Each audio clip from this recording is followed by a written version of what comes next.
എന്നാ പിന്നെ തള്ളയ്ക്ക് കാലുമില്ല നടുവില്ല കഷ്ടപ്പെട്ട് വൃത്തിയാക്കിയിരുന്നുള്ള വിചാരം വേണ്ടേ? അവനോട് വൃത്തിയാക്കി എടുത്തില്ല, ബാക്കിയുള്ളവർ വൃത്തിയാക്കിയിട്ട് കഴിയുമ്പോഴത്തേക്കും ഒന്നും നേരിക്കോളും. ഞാനൊരു കാര്യം പറഞ്ഞേക്കാം, ഞാൻ ഇപ്പൊ അവിടെ തുടച്ചിട്ട പേരെയാണ്.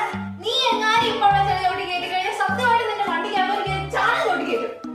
അവന്റെ വണ്ടി എങ്ങനെ ആയിരിക്കണം, കഴിയുന്ന ബാക്കിയുള്ളവർ കാലൊക്കെ തല വെച്ചിട്ട് വേണം കയറാൻ വേണ്ടിട്ട്. എന്റെ പൊന്നി ഇറക്കാൻ നിനക്ക് നിന്റെ മുറി ഒന്ന് വൃത്തിയാക്കിയിട്ടൂടാ. എന്റെ ദൈവമേ, പട്ടി നഞ്ഞു കുടിക്കല്ല. നീ എങ്ങനെയാണ് ഇതിന്റെ അത് കിടക്കുന്നേ? നിന്റെ വണ്ടി ഇങ്ങനെ വരുന്നത് നീ ആഴ്ച വൃത്തിയാക്കാൻ ഓർമ്മയിരുന്നല്ലോ. സ്വന്തം മുറി, കിടക്കുന്ന മുറി, അതവന് വൃത്തിയാക്കിടാൻ പറ്റത്തില്ല. എനിക്ക് സൗകര്യമില്ല വൃത്തിയാക്കിയിടാനായിട്ട്. വേണ്ട, എനിക്ക് നീ എന്നോട് നിന്റെ എനിക്കൊന്നും കേൾക്കാൻ വേണ്ട. എടാ, നിന്റെ പെറ്റ തള്ളയുടെ പറഞ്ഞാൽ നീ ഒരു സ്റ്റാറ്റസ് ഇല്ല, ഒരു വിഷയം വേണ്ട, ഒന്ന് ഓർക്ക് എന്തെങ്കിലും ചെയ്തു ഇല്ല.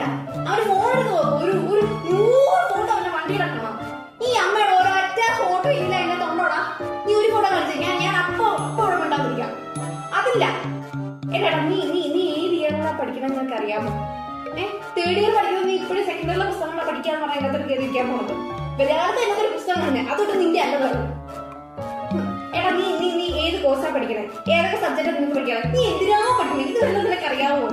അതില്ല.